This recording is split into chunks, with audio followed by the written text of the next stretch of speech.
Olá, eu sou Gustavo, graduando no curso de Bacharelado em Ciências Biológicas e vou falar sobre fungos conidiais associados a folhas em decomposição em um fragmento de Mata Atlântica em Areia, Paraíba, sob a orientação da professora Loise Costa. O meu projeto se alinhou mais com a ODS de vida terrestre por contribuir com informações sobre a microbiota local e a importância desses seres vivos para o ecossistema em que se encontra. Os fungos conidiais têm um importante papel na decomposição dos materiais vegetais presentes na serapilheira e reciclagem de nutrientes no ecossistema florestal, e são caracterizados pela produção de estruturas reprodutivas assexuadas. A Mata Atlântica brasileira abriga uma enorme diversidade biológica, porém a mesma é um dos ambientes mais devastados e fragmentados do mundo, o que aumenta a prioridade de sua conservação. Os fungos conidiais já vêm sendo estudados há décadas, e já foi possível observar uma grande diversidade em certos locais, principalmente na região Nordeste. Contudo, os trabalhos ainda são iniciais e fragmentados, indicando que são necessários mais estudos, pois existe uma grande diversidade no grupo. Este trabalho teve como objetivo investigar a diversidade de fungos conidiais associados a folhas em decomposição em um fragmento de Mata Atlântica localizado no estado da Paraíba, a Mata do Pau-Ferro. O estudo foi realizado no Parque Estadual da Mata do Pau-Ferro, um fragmento de floresta úmida localizado no município de Areia, no estado da Paraíba. Duas expedições de coleta foram realizadas, em novembro de 2020 e fevereiro de 2021. Esta última expedição de coleta apresentou elevados valores de temperatura e umidade relativa do ar, cujos dados foram obtidos do posto meteorológico do Centro de Ciências Agrárias da UFPB.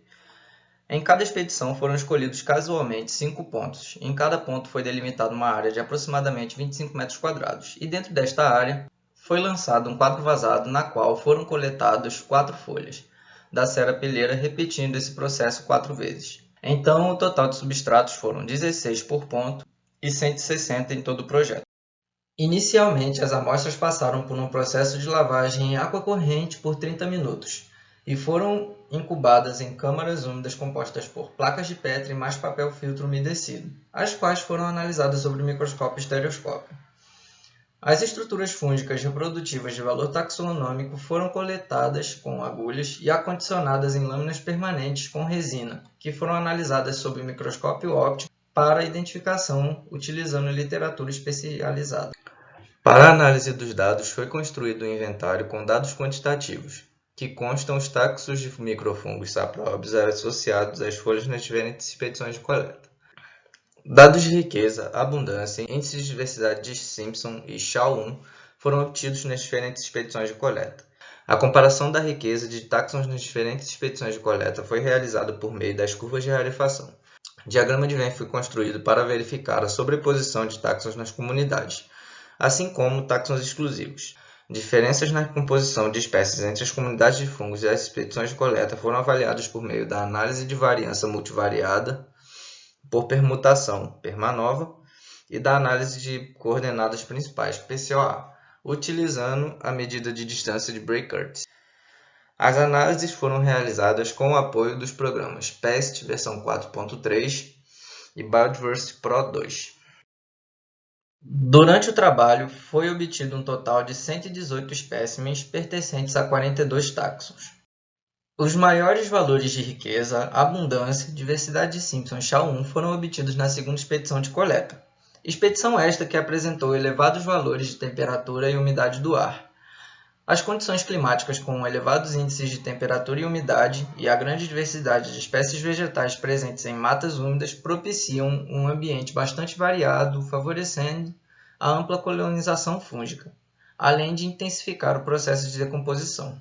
As curvas de rarefação para as comunidades de fungos da expedição de coleta 1 e 2 não apresentaram estabilidade, ou seja, não formaram uma assíntota com o eixo X do gráfico, indicando que a amostragem não foi suficiente para expressar toda a diversidade fúngica associada às folhas na serapilheira presentes no local de estudo. Desta forma, novas expedições de coleta seriam necessárias para que mais táxons fossem detectados e adicionados à comunidade de fungos.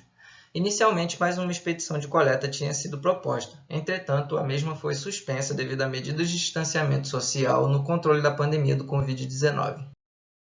A grande maioria dos fungos coletados são pertencentes do grupo dos hifomicetos, com a exceção de 2 táxons que fazem parte do grupo dos celomicetos, sendo eles Satimopsis brasiliensis e Dinemasporium sp. Os táxons que tiveram a maior representatividade foram Beltraniella portoricensis e FNI20. A grande maioria dos táxons encontrados está relacionada com a decomposição de substratos vegetais de várias espécies de plantas de regiões tropicais e temperadas, e também fazem parte do grupo dos dematiáceos, que são caracterizados por fungos que apresentam a pigmentação que pode variar do marrom ao preto. Este grupo de fungos conidiais representa um importante grupo de decompositores de substratos vegetais, principalmente de substratos foliícolas, que são grande parte da biomassa presente na serrapilheira. O total de 12 táxons foram compartilhados entre os períodos de coleta. E quanto aos táxons exclusivos, foram obtidos 12 e 18 para a primeira e segunda expedição de coleta, respectivamente. A distribuição dos táxons de fungos com relação às expedições de coleta é melhor visualizada usando o PCOA. As amostras da primeira expedição de coleta, representada pelos pontos pretos, foram agrupadas, indicando uma maior similaridade entre as suas comunidades de fungos. Entretanto, para a segunda expedição de coleta, 2 amostras representadas pelos pontos cinzas foram agrupadas às amostras da primeira expedição e as restantes apresentaram-se bem dispersas, muito provavelmente devido ao maior número de espécies exclusivas obtidas nessa expedição e amostras. O Permanova demonstrou que a composição de espécies de fungos não diferiu entre as expedições de coleta, corroborando com os resultados relatados anteriormente de que mais expedições de coleta seriam necessárias para acessar uma maior diversidade da comunidade de fungos.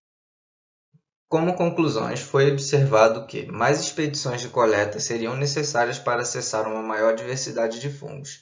Entretanto, devido à pandemia do coronavírus, não foi possível realizar a última coleta inicialmente proposta. Neste trabalho foi possível verificar que diversos fatores como o clima, a qualidade e a composição química do material podem influenciar na riqueza encontrada nos substratos foliícolas. A maioria dos fungos coletados são pertencentes ao grupo dos dematiáceos, que é comumente associado à decomposição de folhas. Estudos sobre diversidade de fungos são essenciais para o reconhecimento da microbiota do local estudado, pois eles realizam funções importantes na decomposição de matéria orgânica, sendo assim cruciais para o equilíbrio ecológico. Além disso, esses trabalhos também contribuem para a estimativa total de espécies. Meus agradecimentos vão para o Propesc, ao FPB, ao CNPq e ao LabERV pelo apoio e grande oportunidade de aprendizado.